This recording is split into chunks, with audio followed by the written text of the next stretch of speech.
அப்பா அப்பா டேய் பாஸ்கர், என்னடா ஒரு மாதிரியா இருக்கிற? அப்பா அது ஒன்றும் இல்லைப்பா, நான் இப்போ ஒரு புதுசாக ஒரு தொழில் பண்ணலான்னு இருக்கிறேன். அதுக்கு ஒரு 1 கோடி ரூபா பணம் தேவை.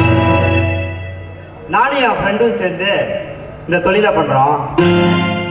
ஆளுக்கு 1 கோடி, நான் 1 கோடி, என் ஃப்ரெண்டு 1 கோடி, ஆக மொத்தம் 2 கோடி.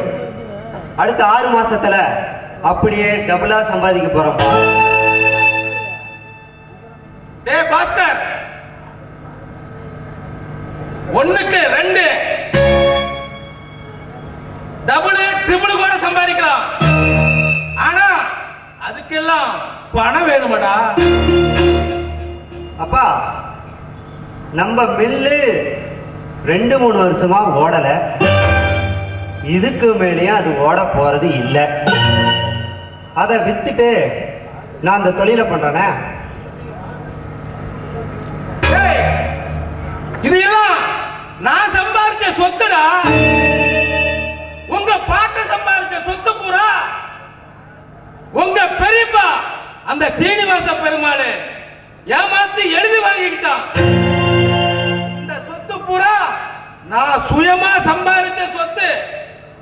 இதை தவிர வேற எதுவுமே நம்ம கிட்ட கிடையாது.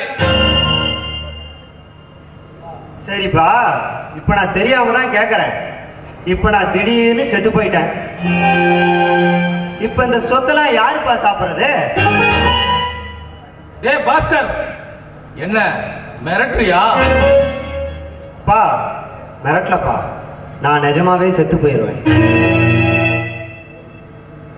டேய் பாஸ்கர், உன் விருப்பப்படியே செய்யடா. எனக்கு சொத்து முக்கியம் இல்ல, நீ இருந்தா போதும்டா.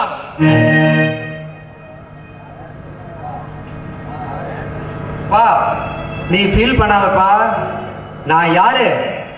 சிங்க பெருமாளோட ஒரே பையன் பாஸ்கர். பாஸ் என்கிற பாஸ்கர். நீ நினைக்கிற மாதிரி அவளை சர்வ சாதாரணமா யாருக்கிட்டையும் நான் ஏமாந்துட மாட்டேன்பா. அப்பா நீ உடம்ப மட்டும் பத்திரமா பாத்துக்கப்பா, உடம்பு சரியில்லாம போயிட போகுது. டேய், என் உடம்ப நான் பாத்துக்கிறேன்டா. முதல்ல உன் உடம்ப பாத்துக்காப்பா. டேய், கொஞ்சம் குடிய கொஞ்சம் குறைச்சிக்கா. ஓகேப்பா, நான் என் உடம்ப பாத்துக்கிறேன்.